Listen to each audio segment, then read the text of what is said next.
Të nderuar shikues, përshëndetje, do jemi së bashku në edicionin informativ këtu në ekranin e kanalit 7, ku ndër të tjera do të ndiqni. Një polic i forcave shqiponja vritet në krye të detyrës dhe një tjetër plagoset të rëndë në Maliq, ngjarja gjatë aksionit për kapjen e një personi në kërkim. Debatet të forta në parlament për çështjen Zvërneci, opozita akuzon policin për dhunim të protestuesve, socialistët deklarojnë se projekti nuk do të anulohet. Nis fushata 3 mujore e depistimit për kancerin e qafës së mitrës, kontrolle falas në 2 maternitetet e Tiranës për të zbuluar sa më herët sëmundjen e rëndë.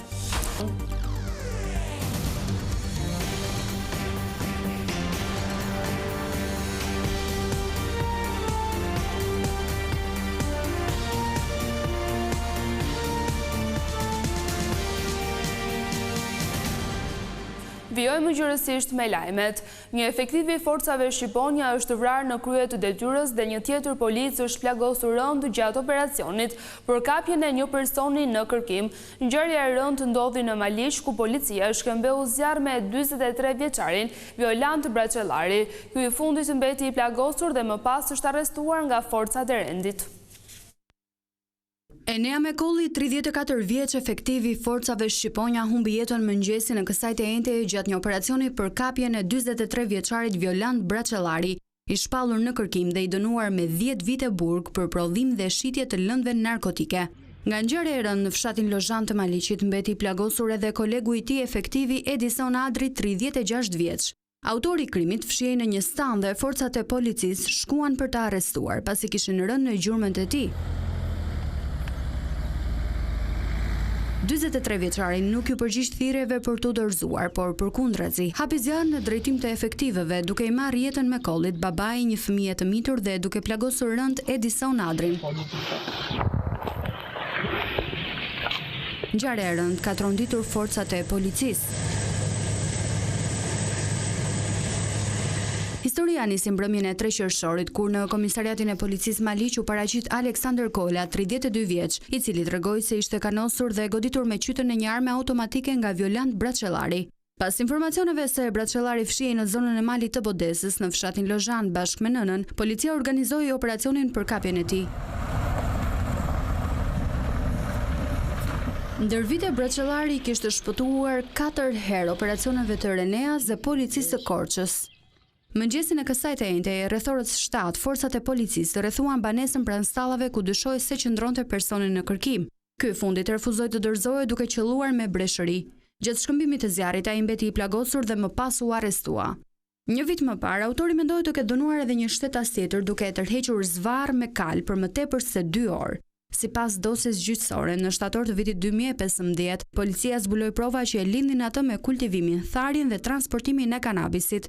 Në vitin 2017, ai u dënua me 10 vite burg nga gjykata e shkallës së parë të Korçës dhe u shpall fajtor për prodhim dhe trafik narkotikësh.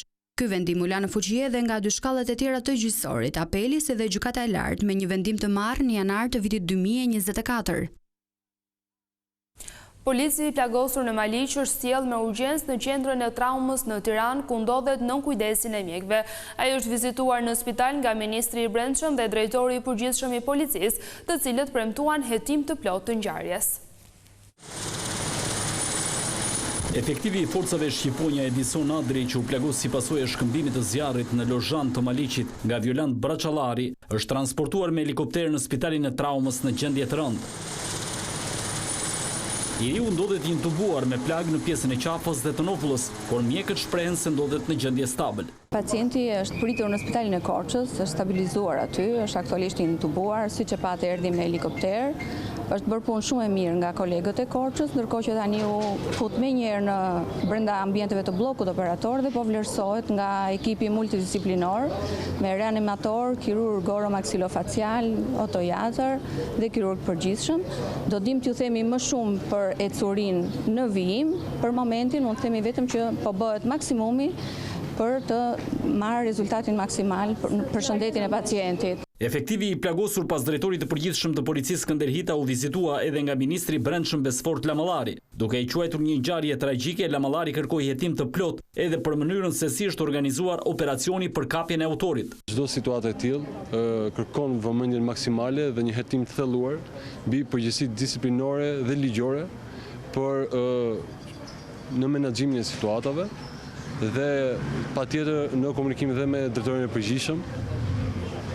Ju siguroj se një hetim i tillë po vjen. Kjo është një apel për çdo drejtues i cili duhet me përgjegjësinë më maksimale, më të lartë, rreth parë të garantojë jetën dhe shëndetin e kolegëve të tyre.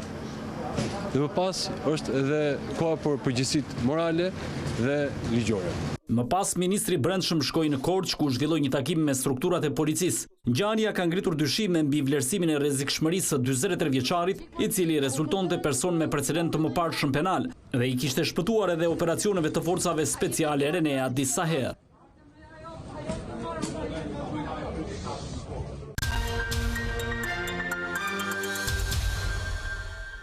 Protesta kundër ndërtimit të resortit në Zvërnec po vijon në ditën e 5 të radhës para kryeministrisë, ku qindra qytetarë kanë shprehur kundërshtimin e tyre përmes pankartave, thirrjeve dhe mesazheve drejtuar qeverisë.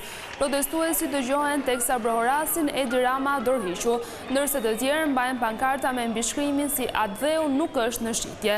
Para godinës kryeqeveritare, protestuesit mbajtën edhe 1 minutë heshtje për efektivin e policisë së shtetit, Enea Mekolli, i cili humbi jetën në krye të detyrës gjatë operacionit në Maliq. Gjatë ubimit, organizatorët shpalosën edhe 5 kërkesat kryesore, ku përfshihet dorëheqja e të gjithë qeverisë, shfuqizimi i paketës së maleve, anulimi i ndryshimeve për zonat e mbrojtura, si dhe anulimi i ndryshimeve në ligjin e trashëgimisë kulturore. Protestat për Zvërnecin kanë hyrë tashmë në ditën e tyre dinamike, ndërsa kundërshtimi ndaj projektit po gjen mbështetje jo vetëm në Shqipëri, por edhe në diasporë dhe në Kosovë.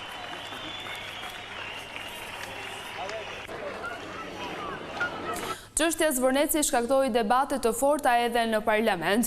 Demokratët denoncuan dhunën që sipas tyre është ushtruar ndaj protestuesve, ndërsa socialistët deklaruan se investimi i shërben turizmit dhe nuk do të anulohet. Parlamenti debatoi sot për investimin në Zvërnece për protestat që prej 4 ditësh po zhvillohen kundër këtij projekti para kryeministrisë. Kryetari i Partisë Demokratike Sali Berisha akuzoi kryeministrin Edi Rama se synon të zhvillojë një anti-miting kundër protestuesve në qytetin e Vlorës, duke paralajmëruar të mos ndërmarrë veprime porçarëse. Por socialistët theksuan se aktiviteti i PS-s në sheshin e Flamurit është vetëm për të festuar krijimin e kësaj force politike. A ka akt më porçarës? A ka akt më absurd? Është akti luft që mafia shtetërore u shpall qytetarëve.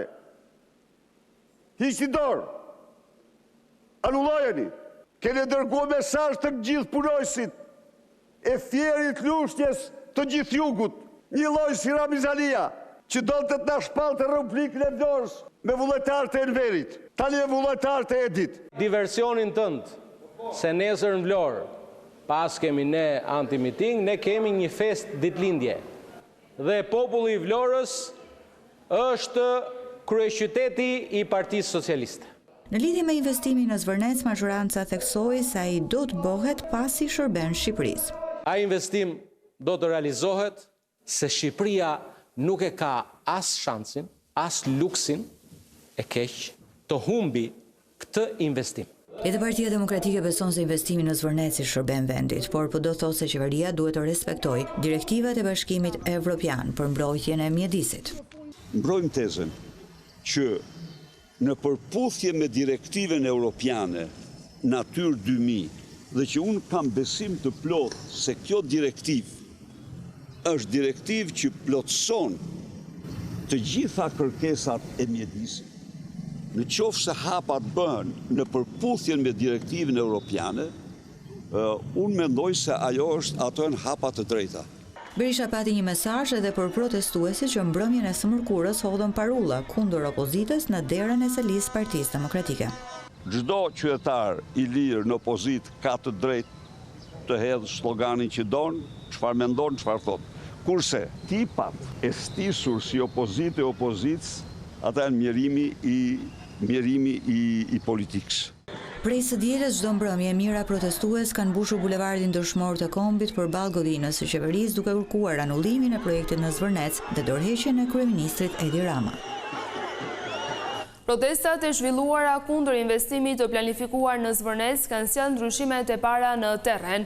Fillimisht u hoqën telat me gjemba, ndërsa prej 2 ditësh në zonën e Hidrovorit dhe në Zvërnec, aty ku më parë qëndronin roje, porta është e hapur dhe asnjë punonjë sigurie nuk është i pranishëm. Gjithashtu është hequr plotësisht edhe gardi rrethues.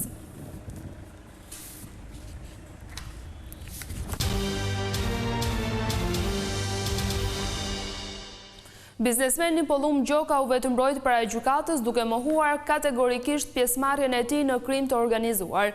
Akuzat se ka vrarë gjendojnë dhe se ka korruptuar 2 gjyqtar ai i hodhi poshtë. Herën e kaluar më pyetet a jam i dënuar. Unë de facto jam i dënuar se më është bërë një gjyq publik. Çfarë nuk kam dëgjuar? Më kanë akuzuar për trafik, për vrasje dhe çfarë epitetesh kam dëgjuar, është shprehur Pollum Gjoka.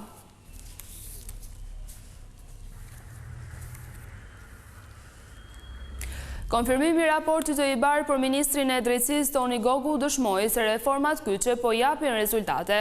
Ai tha se institucionet e drejtësisë do të jenë edhe më të forta falbrezave të rinj të magjistratëve. Ministri i Drejtësisë Toni Gogu deklaroi se reforma në drejtësi po hyn në një fazë të re, ku vëmendja nuk përqendrohet më vetëm te ngritja e institucioneve, por te konsolidimi i tyre përmes formimit profesional dhe etik të brezit të ri të magjistratëve. Duke ju referuar zhvillimeve të fundit në procesin e integrimit evropian, ministri vlerësoi se konfirmimi i IBAR-it për Shqipërinë përbën një dëshmi se reformat në drejtësi kanë prodhuar rezultate konkrete. Raporti i fundit të Bashkimit Evropian e njeh progresin e Shqipërisë që është bërë. Por gjithashtu na kujton se reforma nuk matet vetëm me atë që kemi arritur. Matet me aftësinë tonë për të bërë këtë progres të qëndrueshëm. Ndaj provimet e pranimit unë besoj që duhet të vazhdojnë të garantojnë transparencën dhe meritokracinë. Ministri vlerësoi kontributin e Bashkimit Evropian, të partnerëve nga Franca, Italia dhe Holanda, si dhe të vetë shkollës së magjistraturës në modernizimin e sistemit të trajnimit të magjistratëve. Sipas tij, suksesi i projektit nuk matet vetëm me ndryshimet procedurale apo akademike, por me ndikimin afatgjatë që ai do të ketë në cilësinë e drejtësisë shqiptare. Ajo bëhet cilësore kur programet janë. Janë identifikuar 2 të rinj nga Kosova që humbën jetën pas ditën e të mërkurës në plazhin e Shëngjinit. Ata janë Leonid Aliu dhe Jetmir Binaku. Viktimat përkatësisht 21 dhe 22 vjeç kishin hyrë në det për t'u larë së bashku me 3 bashkëmoshatar të tjerë, kur u përballën me një rrymë të fortë detare që i mori përpara. Pavarësisht përpjekjeve për t'i shpëtuar, Leonid Aliu dhe Jetmir Binaku nuk arritën të mbijetonin, ndërsa 3 të tjerët të mbetën të lënduar. Leonid Aliu ishte i njohur edhe në futboll pasi në të kaluarën ka qenë pjesë e klubit të Fush Kosovës.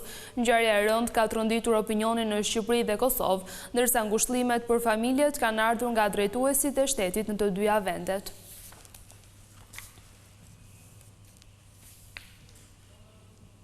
Është zhvilluar në Tiranë takimi i radhës i Festivalit të Arkitektëve. Të ardhur nga shumë vende të botës, ata kanë prezantuar projekte dhe ide për shfrytëzimin e hapësirave mes ndërtesave. Ndërkohë, kryeministri Rama kërkoi që çdo propozim duhet të jetë në harmoni me natyrën.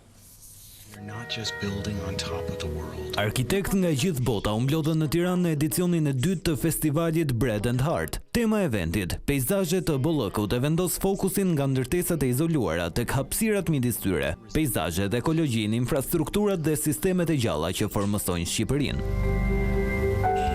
Gjatë fjalës hapëse, kryeministri Rama i cilësoi arkitektët si foshnjët e preferuara të Zotit, pasi vizioni i tyre ndërtoi hapësirat në të cilat jetojmë. Mendoj që e kam thënë ç'kam pasur e ç'kam për të thënë dhe ju e dini besimin që kam unë tek arkitektura, tek bindja që arkitektët janë foshnjat e privilegjuara të Zotit dhe të vetmit mes njerëzimit që ju është dhënë nga Zoti mundësia të luajnë Perëndin, sepse të gjithë të tjerët kanë nevojë për arkitektët që të jetojnë jetët e tyre e që të ndërtojnë botën e tyre. Për kreun e qeverisë, ruajtja e natyrës duhet të jetë në fokus të çdo projekti. Ruajtja e natyrës mund të ketë të bëjë dhe duhet të ketë të bëjë edhe me zhvillimin në harmoni me natyrën, jo për ta vendosur natyrën në shërbim të njerëzve, por edhe për t'i vendosur njerëzit në shërbim të natyrës. Të mos u themi që nëse doni të jetoni me natyrën, nëse se doni të jetoni në peizazhe të ndryshme, duhet të largoheni në mbrëmje sepse mund t'ju hanë ujqërit. Jo, mund edhe të flini aty në mbrëmje, mund të zgjoheni po kështu në mëngjes e të punoni aty, mund të ftoni njerëz aty. Kryeministri Edi Rama ka ndarë në rrjetet e tij sociale një postim ku tregon arkitektin që investitorët e Zvërnecit kanë kontraktuar për arkitekturën e peizazhit. Bëhet fjalë për Dong Yang, i njohur për punën e tij mbi arkitekturën bashkëkohore kineze dhe kopshtet tradicionale kineze. Ai ka prezantuar sot në kryeqytet vizionin dhe gjetjet e studios së tij. Ky festival i jep studiove arkitekturore mundësinë që të prezantojnë projektet e tyre, si dhe ide se si mund të modernizohen ndërtesa apo zona të cilat janë jo funksionale. Kjo i jep dhe qeverisë mundësinë për të hapur më pas konkurse për sjellje në jetë të këtyre ideve.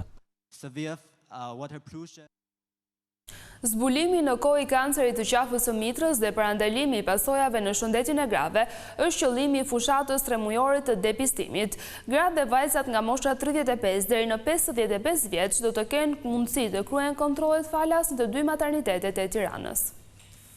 Një fushat depistimi me qëllim zbulimi në faza të hershme dhe parandalimi në kohë të kancerit të qafës së mitrës do të zhvillohet gjatë periudhës qershor-gusht në 2 maternitetet e Tiranës, Spitalin Universitar Obstetrik Gjinekologjik Hoxho Glozheni dhe Maternitetin Mbretëresha Geraldin në bashkëpunim me Institutin e Shëndetit Publik. Konsiston në vlerësimin e infeksioneve specifike të cilat mund të rezultojnë më tej në problematikat që shkaktojnë sëmundje neoplazike tek femrat. Dhe konkretisht është një program për depistimin e pozitivitetit për human papillomavirus, i cili është një virus që është tashmë i mirë konfirmuar, që është në korelacion të drejt për drejt me shkakësinë e kancerit të qafës së mitrës. Pjesë e këtij programi mund të bëhen të gjitha gratë e moshës 35 vjeç deri 55 vjeç, të cilat përveç kryerjes së pap testi do të përfitojnë falas edhe testimin për human papillomavirus. Në këtë program përfitojnë të gjitha femrat e moshës 35-55 vjeç, të cilat në mënyrë vullnetare ose edhe për indikacione mjekësore kanë të nevojshme ose kanë dëshirë të vlerësojnë situatën e infeksionit nga ky lloj infeksioni, pra pikërisht nga human papillomavirus. Depistimi mund të kryhet jo vetëm nga gratë që shfaqin probleme gjinekologjike, por edhe nga ato që dëshirojnë të kryejnë në mënyrë vullnetare këtë kontroll parandalues për të vlerësuar gjendjen e tyre shëndetësore. Kemi ndarë pacientët gratë në dy grupe, le të themi. Grupi parë është grupi i pacientëve të cilat zbatojnë sistemin e referimit dhe vinë këtu tek ne për të kryer pap testin tradicional, që është edhe ajo një metodë depistuese për sëmundjet paraneoplazike. Ftojmë dhe grave të cilat për një arsye tjetër mund të paraqiten në spitalin ton dhe në mënyrë vullnetare kërkojnë dhe dëshirojnë të kryejnë këtë lloj ekzaminimi. Kjo fushat synon të ulë rastet e kancerit të qafës së mitrës përmes diagnostikimit të hershëm.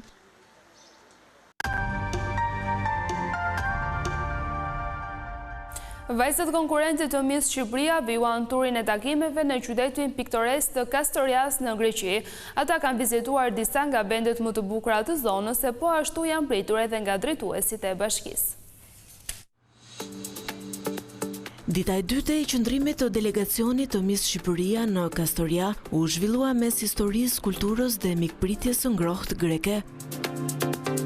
Udhëtimi nisi në qytetin e vjetër të Kastorias, një nga zonat më të njohura historike dhe piktoreske të rajonit. E vendosur buzliqenit, kjo lagje ruan ende atmosferën e shekujve të kaluar përmes rrugisave me kaldrëm, shtëpive tradicionale dhe monumenteve bizantine që dëshmojnë pasurinë e trashëgimisë së saj kulturore. Konkurrentet e Miss Shqipëria patën mundësinë të njihen më nga afër me historinë e qytetit.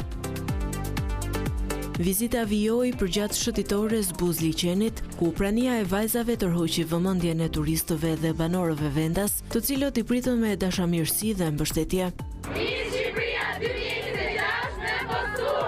Më pas, delegacioni u drejtua drejt vendbanimit prehistorik të Dispilos, vend pak kilometra larg Kastorias. Ky sit arkeologjik i rëndësishëm i kthen vizitorët rreth 7000 vite pas në kohë, duke ofruar një panoramë të jetës së komuniteteve të para që banuan në zonë. Ndalesa e fundit e vizitës ishte në bashkinë e Kastorias, ku stafi i Miss Shqipëria u prit nga kryebashkiaku i qytetit. Gjatë takimit u vlerësuar rëndësia e shkëmbimeve kulturore dhe marrëdhënia miqësore mes dy vendeve. Në fjalën e tij, kryebashkiaku theksoi se kultura, respekti dhe dashuria janë vlerat që lidhin popujt dhe krijojnë ura bashkëpunimi për te i kufive. Vajzat e Miss Shqipëria ju prisin në një finale magjike që do të zhvillohet më datë 6 qershor në Pogradec dhe do të transmetohet live në Vision Plus. Të nderuar shikues, ishte gjithçka e përgatitur edhe për këtë edicion informativ. Bashkëndajemi këtu, natën e mirë.